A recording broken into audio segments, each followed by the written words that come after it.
뉴욕 증시가 유가가 뭐 계속해서 올라가는 것도 그렇지만 밤사이 나왔었던 서비스 PMI가 좀 좋게 발표가 되면서 이러한 부분들이 다 지금 전체적인 뭐 경기 괜찮고 그렇다면 금리 인상 또 11월에 하는 거 아니야? 라는 그런 이야기들이 시장의 전반적으로 심리로 쫙 퍼졌는데요. 그러면서 나스닥 지수가 1% 넘게 밀렸고요. 다우 지수는 0.57%, 그리고 S&P 500 지수도 0.7%까지 밀렸습니다. 그리고 밤새 국제유가는 다시금 배럴당 87달러 선 중반까지 올라가면서 계속해서 지금 연중 최고치를 경신하고 있는 움직임들이 나타나고 있습니다.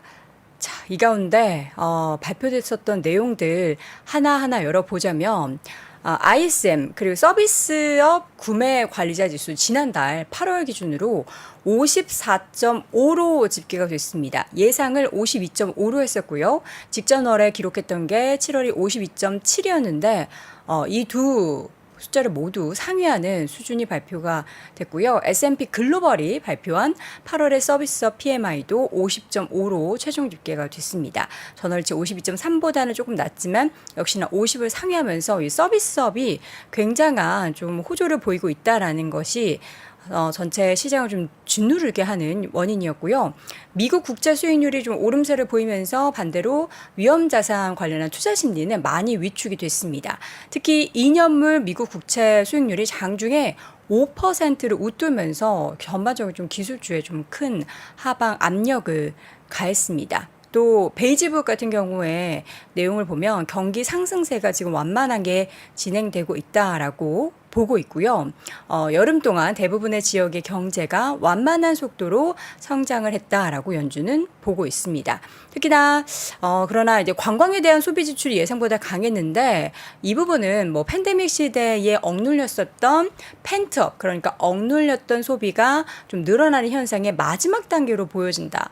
그럼 이게 끝나게 된다면 이런 부분도 조금 침체가 될까요? 그리고 일부 지역의 소비자들은 저축액이 모두 소진이 됐고 요거 좀 믿고 있었잖아요. 미국의 소비의 근간이 저축액을 믿고 있었는데 저축액이 모두 소진이 됐고 지출을 위해 대출을 더 많이 의존하고 있다는 보고를 했다라고 강조를 했습니다. 뭐 여러 가지 당국자들의 발언도 발언이었지만 국채금리가 좀 10년물 기준으로 다시금 4.1 아래로 조금 내려오나 싶었는데 다시금 4.3에 거의 이렇게 바짝 다가서는 움직임들이 장중에 나오면서 전체 시장이 뭐 계속 길을 피지 못하는 그러한 상황이 연출됐고요. 또 연준이 금리 인상 사이클이 쉽게 끝나지 않을 것이다 라는 부분에도 좀 주목을 하고 있는 상황입니다. 월가에서 굉장히 저명한 이코노미스트이자 알리안츠 그룹의 고문이신 모하메드 엘 에리언이라는 분이 미국 경제가 예상보다 강한 와중에 나타난 유가 상승은 연준의 향후 금리 결정에 큰 영향을 미칠 수 있다. 그러니까 좀 부정적인 거죠. 유가 올라서 인플레이션 오르면 연준 금리 올릴 거야. 뭐 쉽게 말하면 이겁니다. 그래서 한 매체 인터뷰를 통해서 이번 달, 그러니까 9월에는 금리 인상을 하지 않겠지만 향후 뭐 그게 11월이 될지 그 후가 될지는 모르겠지만 금리를 다시 올릴 수 있다는 여지를 좀 열어둬야 한다라는 이야기를 했고요. 또 연준 인사 관련해서는 수전 콜린스 보스턴 연은 총재의 발언이 있었는데 연준이 신중하게 움직일 수 있는 여건을 갖추고 있다. 이게 무슨 말일까요? 신중하게 움직인다. 그러니까 뭐 쉽게 금리를 인상하거나 확 동결하진 않을 것이다로 봐야 하는지 또 이러한 발언들이 제롬 파월 연준 의장이나 그 전에 이야기했었던 크리스토퍼 월러 연준 이사가 피력해왔었던 금리 인상의 신중론과 비슷한 맥락인데 이들은 계속해서 지금 물가 올라가는 거 특히나 유가 올라가는 것도 주목을 하고 있고 그래서 과연 인플레이션이 계속해서 지금 쭉 가파르게 떨어지다가 약간은 더뎌지는 그런 하락폭이 보이고 있는데 여기에서 다시금 단기적으로 올라가게 될 것인지 여부를 계속 주목을 하고 있는 상황으로 보입니다. 자, 이 가운데 종목별 움직임 보면요. 이런 국제금리의 상승에 영향을 받는 기술주 중심의 하락이 두드러졌고요. 일부 섹터를 제외하고는 모두 하락세를 보였는데 보면은 에너지나 유틸리티 쪽을 제외한 전체 섹터가 모두 좀 혼조를 보이면서 빨간불을 켰습니다. 보면요, 빅테크 종목들이 또 가장 큰 타격을 받는 모습이었는데요. 엔비디아 주가가 3%대 밀렸고요. 애플도 3%대 하락을 했습니다. 애플 이벤트를 앞두고 있는 상황에서 좀 생각보다 많이 밀렸죠. 그리고 마이크로소프트나 구글, 메타 등의 종목들은 1% 미만에 좀 쉬어가는 모습이었고요. 아마존의 주가는 1.3% 하락, 그리고 직전일에 5% 넘게 상승했었던 5% 가까이 상승했었던 테슬라의 주가는 1.78% 쉬어가는 움직임들이 나타났습니다. 자, 이 가운데 이제 개별 종목별로 보면은 1112는 계속된 상승 추세를 쉽게 꺾지하는 모습을 보이지만 다른 헬스케어주들은 조금 빨간불이 조금 더 많이 들어와 있는 상황이고요. 어제 저희가 전달해드렸던 오라클도 이렇게 약세장 속에서 살아남았습니다. 전일 좀 긍정적인 호평을 담은 증권사의 보고서도 있었죠. 0.2%, 0.3% 가까이 올라가는 모습이 나타났고요. 에너지주 다 오르진 않았어요. 엑스모빌이나 쉐브론도 1% 미만의 제한적인 상승이었고요. 오히려 옥시덴트 페트롤리움은 0.9% 하락하는 모습이 나타났다로 챙겨 보시면 좋을 것 같습니다. 개별 종목 중에서 이제 밈주식으로 여러분께 뭐 많이 알려졌던 AMC 같은 경우에는 30%대 큰 폭의 하락을 보였습니다. 자금 조달을 위해서 최대 4천만 주를 매각할 것이다라는 계획이 주가 급락의 원인이 됐었고요. 로쿠 같은 경우에는 직원의 10%를 비용을 줄이기 위한 해고를 하겠다라고 이야기하면서 이러한 또 허리띠를 졸라매는 것을 시장에서는 또 좋아합니다. 2%가량 또 상승을 하는 모습이 기록이 됐습니다.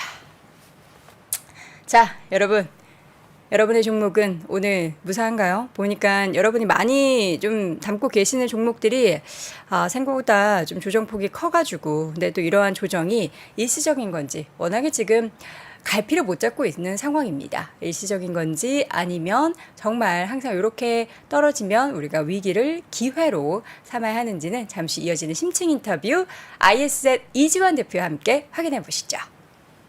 네, 월스트리트 모닝 브리핑 함께하고 있는 시각 6시 이제 44분 넘어가고 있습니다.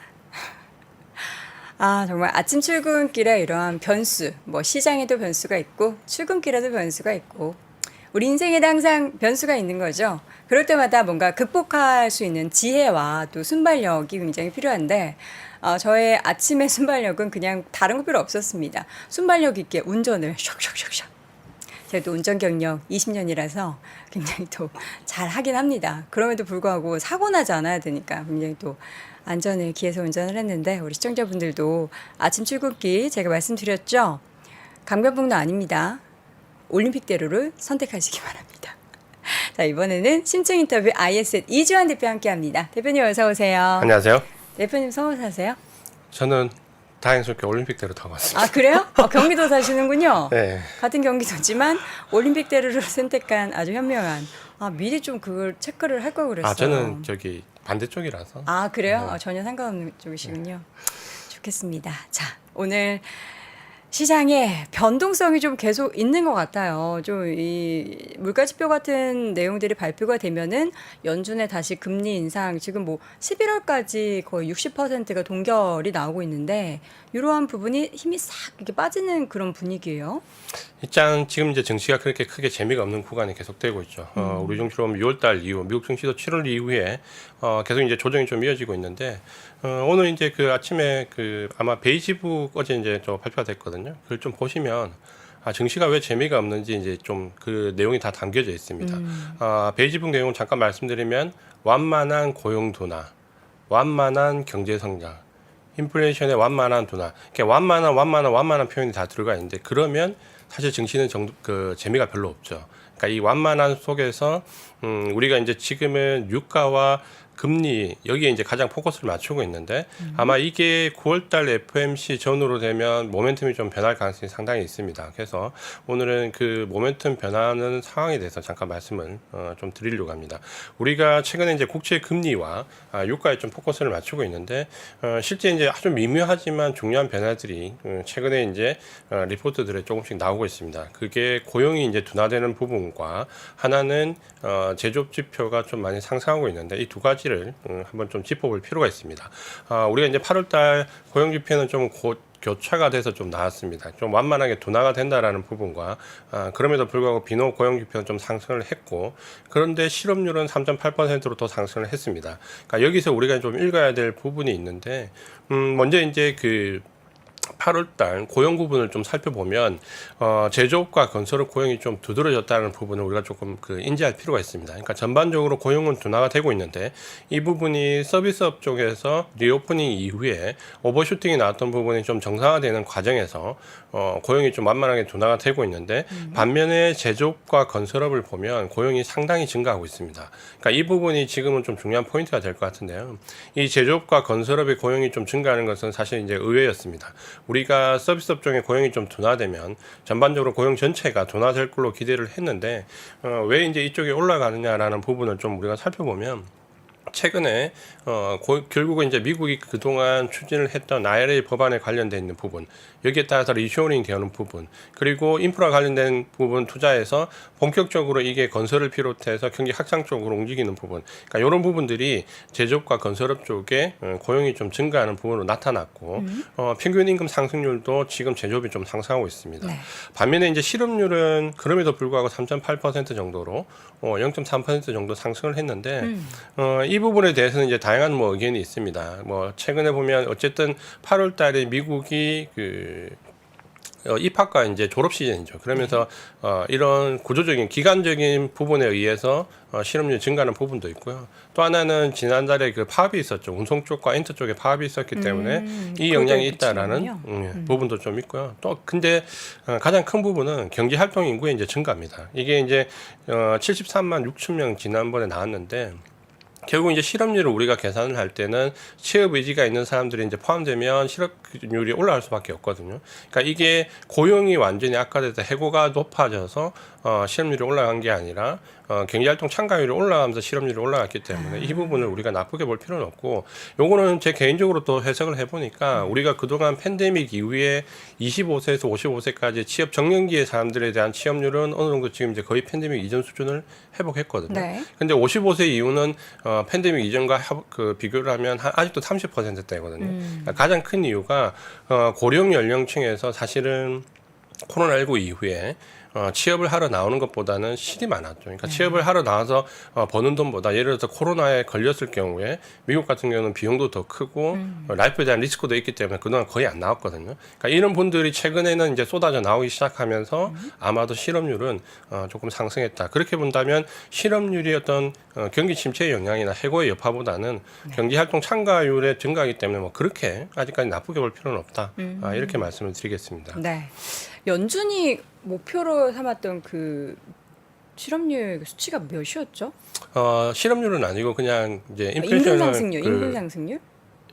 임금 상승률. 네. 임금 상승률은 이렇게 정해진 라인으로 만들진 않았고요. 보통 이제 실업률을 우리가 판단을 할 때 경기 침체 마일드하게 들어갈 때가 4% 넘어가고 4.5% 넘어가면 마일드 리세션으로 기준을 잡고 우리가 이제 우려하는 시비한 리세션으로 들어가는 거는 실업률을 6% 잡습니다. 그래서 지금 만약에 실업률 가이드가 6자라는 숫자가 보이면 이거는 이제 향후 이제 시비한 리세션으로 들어간다 이렇게 판단을 하는데 아직 이제 거기와는 거리가 상당히 멀고 최근에 이제 금리와 관련된 부분에서만 연준이 제한을 두는데 이게 지금 우리가 물가지표 2%라는 부분에서 최근에 이제 대두되는 연준의 가이드라인 하나가 이거를 실질금리 혹은 중립금리 이제 이 얘기가 지난번부터 나오기 시작했죠. 그러면서 이게 3%대 수준까지 올린다는 가정이 최근에 이제 좀 나오고 있는데 여기에 대한 구체적인 어떤 가이드가 이렇게 딱 정해진 건 없습니다. 그러니까 연준이 전망하는 수정경제 전망 그 내용에 보면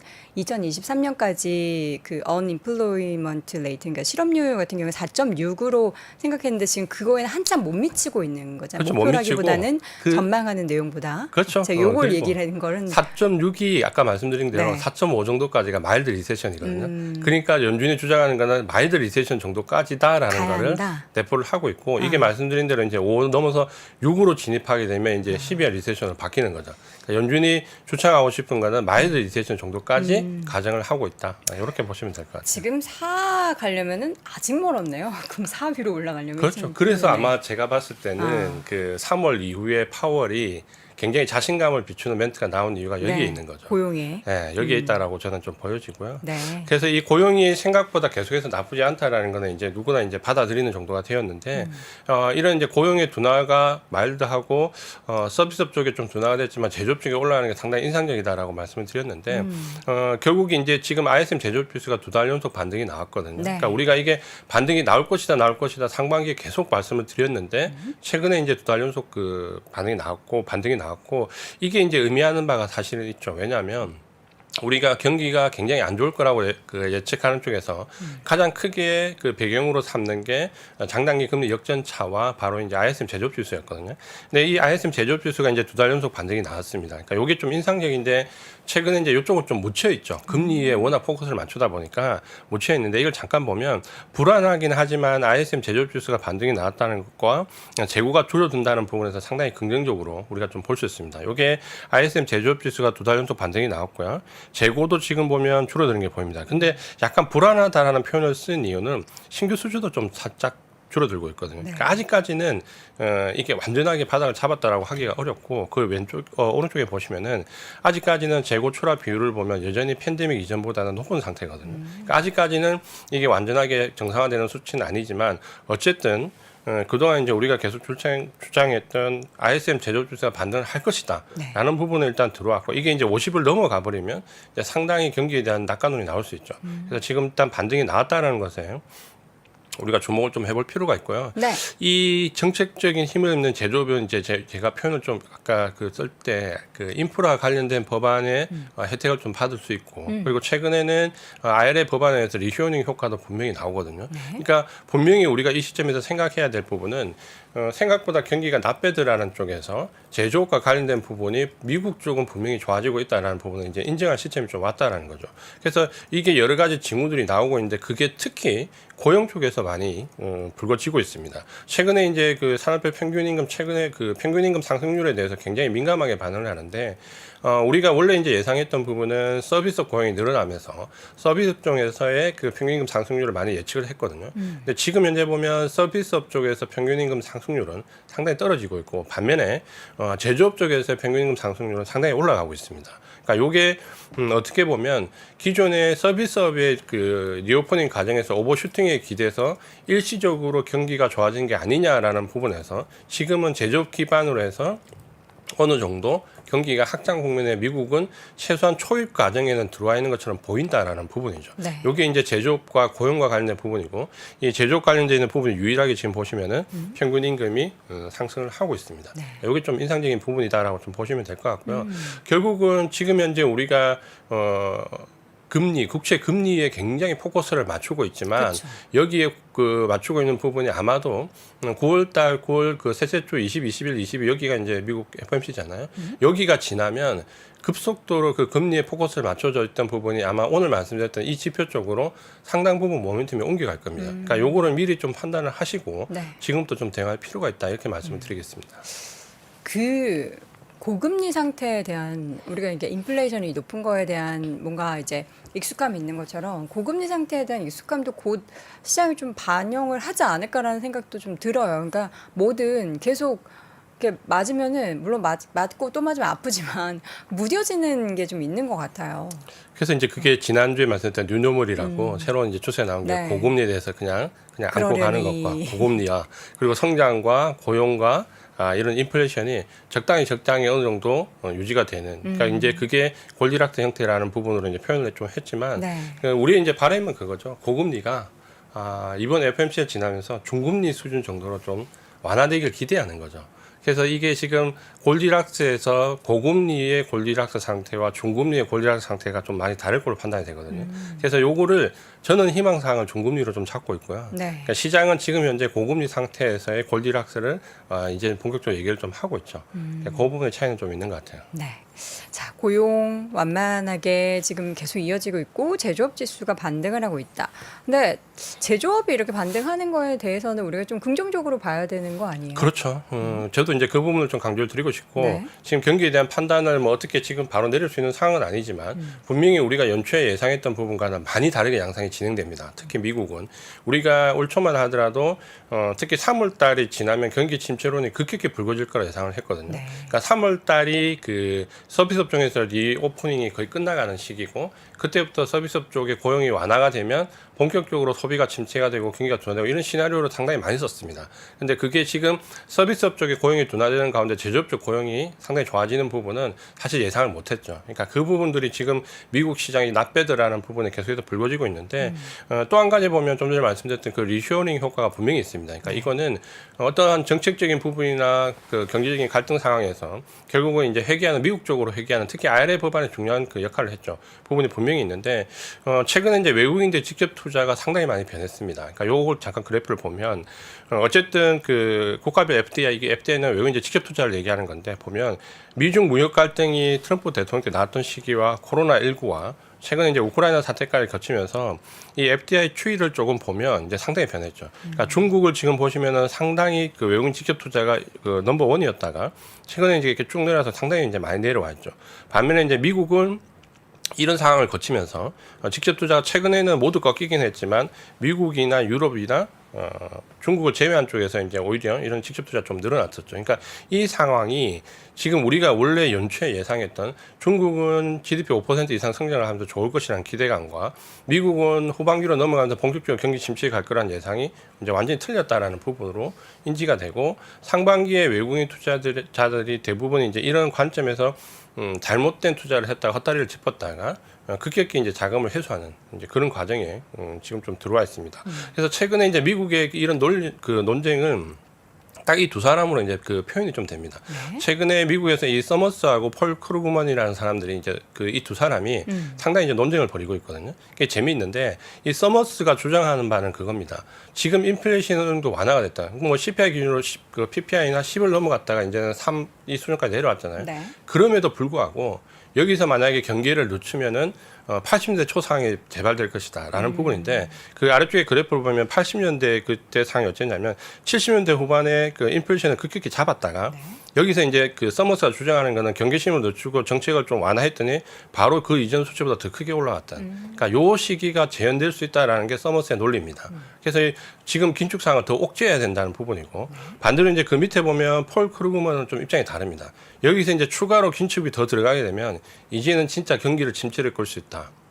라는 부분인데 저는 이 그 폴 크루그먼의 의견에 상당히 좀 동의하십니까? 동의하고 협력성이 있다고 봅니다. 그러니까 이 사람이 이런 그 결론을 내는 과정을 보면 이전과 사실 지금 팬데믹 이후에 이 상황을 좀 대비를 했을 때 사실 잘 예전의 상황이 맞지 않거든요. 그러니까 왜 맞지 않는가라는 부분을 이 폴 크루그먼이 설명을 했는데 우리가 예를 든다면 인플레이션과 관련돼서 전통적인 인플레이션은 경기가 가열로 가고 오버슈팅이 가고 여기서 수요가 폭발하고 이러면서 인플레이션이 올라오잖아요. 그렇죠. 그러니까 그렇게 인플레이션이 오는 것과 지금 현재 인플레이션은 우리가 팬데믹이라는 특수한 상황을 거치면서 공급 부분의 결함이 오면서 시작되는 인플레이션인데, 그렇죠. 그러니까 공급망에 관련된 부분이기 때문에 이게 경기가 가열되고 수요가 폭발했던 인플레이션이 아니기 때문에 각오하는 그러니까 다르죠. 인플레이션 상황이 내려오더라도 고용이 완전히 무너지는 상황이 아닐 것이다라는 게 폴 크루그먼의 주장이거든요. 저는 여기에 상당히 동조를 하고 싶고 상당히 일리가 있다라고 봅니다. 네. 그러니까 이전의 상황을 그대로 팬데믹 위에 모델로 대입을 하면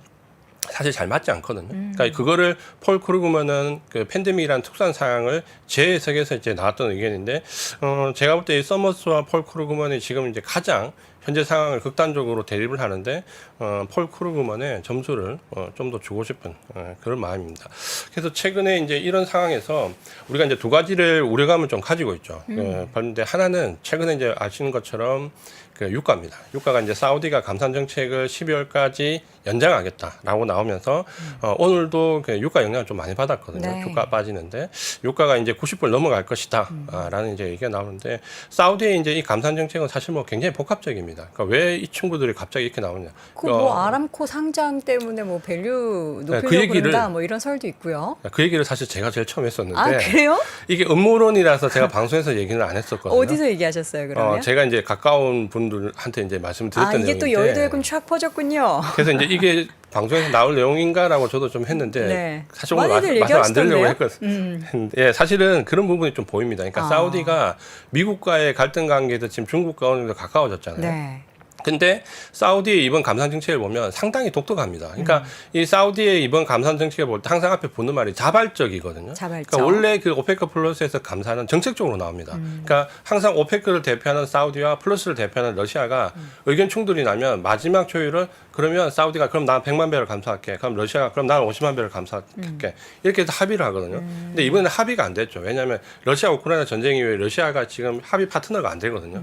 그 상황에서 사우디가 그 협의가 없이 그냥 나는 무조건 100만 배를 감사할 거야. 라고 이제 자발적으로 얘기를 해버린 거죠. 그러니까 러시아가 여기를 보다가 그럼 우리도 50만 배를 감산할게. 라는 게 지금 현재 오페크 플러스 감산 체제입니다. 그러니까 협의가 없는 상황이죠. 네. 이게 9월 말까지였는데 갑자기 또 사우디가 그럼 우리 그냥 12월 달까지 연장할게. 라고 하니까 그럼 러시아도 우리도 그럼 좀 연장하지. 이렇게 지금 돼버렸거든요. 근데 왜 사우디가 이렇게 가느냐라는 부분은 결국은 지금 유가가 80불을 넘어가는 상황에서도 미국의 셰일가스 업체들이 정산을 하지 않거든요. 그러니까 그만큼 하석연료에 대한 신뢰감이 떨어져 있고 지금 그 시설 투자를 해서 10년, 20년 끌고 갈 자신이 없다는 거거든요. 네. 그러니까 역시 이제 사우디도 마찬가지인데 사우디는 아마도 이번 유가가 급등하는 시기가 마지막으로 아람코의 지분을 매각할 수 있는 기회라고 좀 보는 것도 사실 있다고 보입니다. 네. 그러니까 그 부분이 영향을 좀 주고 있기 때문에 그렇다 하더라도 이런 자발적 감산 체제가 사실 과거에 오페크에서 성공한 예가 별로 없습니다. 그러니까 이런 자발적 감산 정책은 중간에 항상 노이즈가 나오고 무너지게 되거든요. 저는 이제 그게 아마 이란이나 아프리카산 원유가 본격적으로 쏟아지면 이 체제가 과연 유지가 될 수 있을까라는 점에서 그럼 그 시기를 우리가 할 수 있을까요? 그게 이제 아마 제가 봤을 때는 이란과 미국은 어느 정도 모종의 합의가 됐다고 보거든요. 아, 그러니까 너 이란의 쏟아내? 동결 자금이 이런 일단 거요? 풀렸고 그게 지금 풀렸다는 거는 미국과 합의가 어느 정도 돼 있다는 부분이 있잖아요. 그러면 그 바이든이 사우디 가서 얘기 잘 안 돼가지고 돌아오고 나서 이란 쪽을 이렇게 사바사바 해가지고 저는 그럴 가능성이 높다라고 보고요. 그러니까 사우디가 중국과의 밀월 관계를 제스처를 취했듯이 네. 미국도 지금 뭐 표면적으로는 인질 석방에 따른 대처라고 하지만 동결 자금을 풀어줬다는 것은 모종의 합의가 좀 있다라는 부분으로 충분히 우리가 이해를 할 수 있다. 그래서 이 체제가 아마 제가 봤을 때는 10월로 넘어가봐야 정확하게 뚜껑을 열어봐야 이 감산 정책이 지속될지. 왜냐하면 러시아의 지금 덤핑 판매가 사우디가 용납할 수 있는 수준을 지금 위태위태하게 지금 하고 있거든요. 그러니까 이 부분이 만약에 더 넘어가 버리면 사우디가 아무리 자발적으로 감산을 하더라도 유지하기가 쉽지 않을 거다. 그렇게 좀 보여집니다. 결국에는 그러면 이러한 판 안에서 유가는 이란이 이제 움직이기 시작하면은 다시금 안정세를 되찾을 수 있겠네요. 그러니까 제가 볼 때는 미국이 이란과 북아프리카 카드는 이미 꺼낸 것 같고요. 그러니까 북아프리카 리비아 쪽에 증산을 지금 그 독려하는 게 보이고요. 네. 이제 여기서 더 나아가면 아마 베네수엘라 쪽에 그 정책도 풀 가능성이 좀 있습니다. 그러니까 이 세 가지를 다 풀면 네. 공급에 대해서는 이제 확실하게 미국이 띄우려고 하는 의지가 분명히 보이는 거죠. 와, 주식 투자하는데 이 국제 관계까지 우리가 다 파악을 해야 되는 겁니까? 너무 어렵네요. 그러니까요. 정말 그 유가 그냥 하나 올랐어요. 우린 수요와 공급, 뭐 중국에서 다시금 리오프닝 여기까지는 괜찮지만 뭐 러시아, 사우디, 이란, 막 저기 너무 어려운데 어쨌든 이란이 빨리 움직여서 유가가 좀 많이 안정세를 되찾았으면 좋겠습니다. 자, 이어서 소비 얘기가 아까 전에도 제가 그 베이지북 얘기를 드렸는데 그 은행에 돈이 많이 떨어졌대요.